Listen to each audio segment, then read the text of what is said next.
traffic first restored so that it can go two-way in those westbound lanes, and then the longer-term project, of course, of shoring up and replacing what was destroyed here.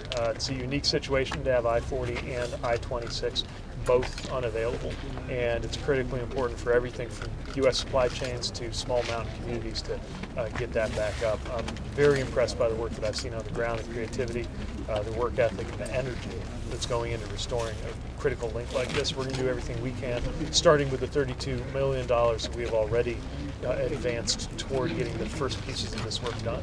And I've committed to Governor Lee that we're going to do everything we can, and to the communities out here that we're going to be here every step of the way. Okay, can you raise your hand if you have a question? Go ahead. Secretary, when will I-26 and I-40 be reopened, and can you explain how that's expedited? Yeah, well, I'll defer to TDOT for the dates, although I'll say some of the estimates they've given to us. I've gone ahead and repeated in the White House, so no pressure. But in a matter of weeks, they hope to have the two-way traffic restored on what is obviously going to be a temporary arrangement while working on the permanent piece. I'll toss to them in a minute to put more details on that. What we're doing is taking everything we can offer by way of funding, by way of technical assistance, and by way of any regulatory relief that is needed to try to speed that process up. That's what the $32 million is for. That's the beginning, not the end of our emergency relief funding for this process. And we've got our Federal Highway Administration team working side by side with TDOT to make sure that they get any other support they need. It's everything from the slope stabilization that you see happening here just to shore this up, stop it from deteriorating any further, through to the vision for what it's going to take to have the 100% restoration that will be many months away. But anything else from the department you'd add to that? Not really. As the Secretary said, we're working very closely day to day with our USDOT as well as our FHWA folks on the ground here, and it's going very well. We're making great progress. We do believe we'll be able to get two-way traffic one-way each direction here in coming days and weeks ahead, and we're working on that not only here but also on I-26 also as well. And so just very fortunate to have the collaboration that we do have, and as well as with North Carolina, and all that's going very well. Mr. Secretary. Right here, and then we'll go to you. Mr. Secretary, this is the most visited national park in the entire country, the most rapid river in the entire country, and a huge economic corridor here for getting people around for not only tourism but the goods that go through here. Talk about some of the economic implications to get people moving. Well, you know, we've met so many people in the affected communities whose livelihoods depend on these roads and roadways being available, on the tourism that comes here. As a visitor, one of the things that I'm trying to reconcile in my head is the shocking devastation alongside the incredible natural beauty of this region.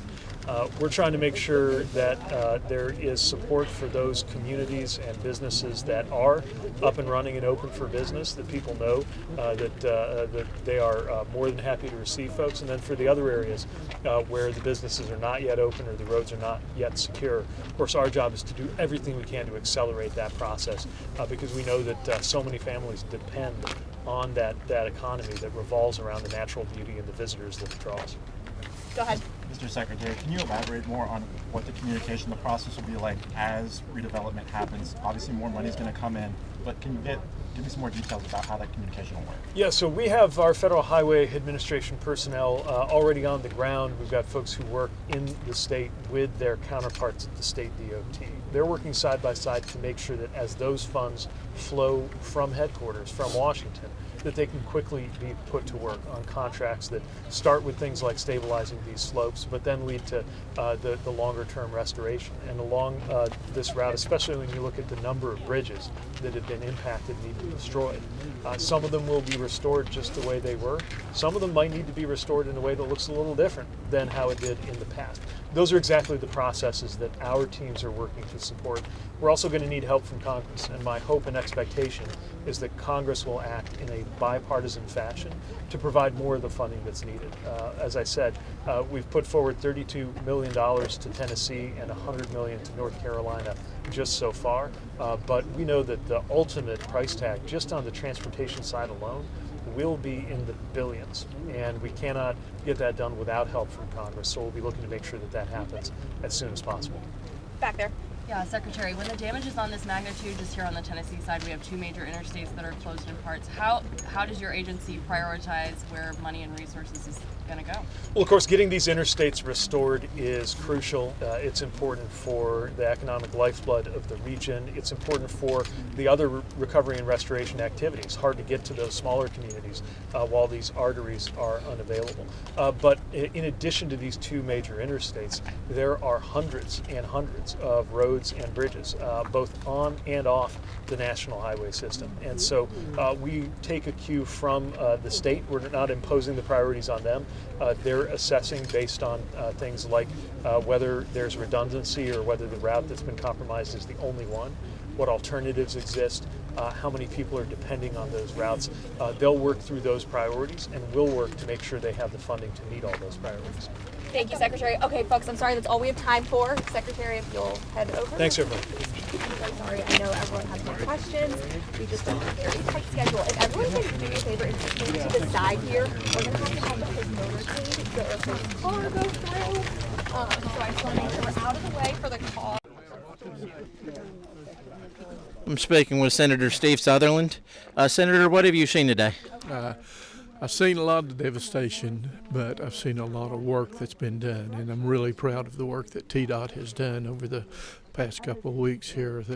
When I was up here a couple of weeks ago, trees were 30 feet high, deep on the roads and everything, and TDOT has done a wonderful job in cleaning that out.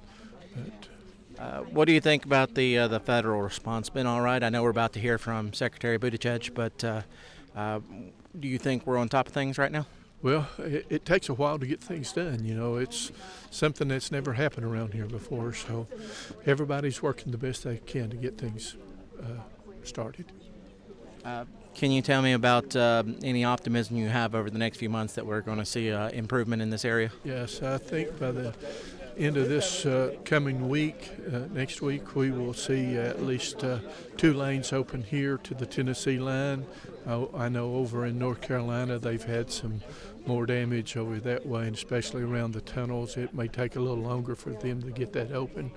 Up on Interstate 26, you know, we expect within a couple of months to have 2 lanes on it open to where commerce can go through. So these guys at TDOT are working 16 hours a day, and we're proud of the job that they're doing. Thank you, Senator. You're welcome. Thanks, sir.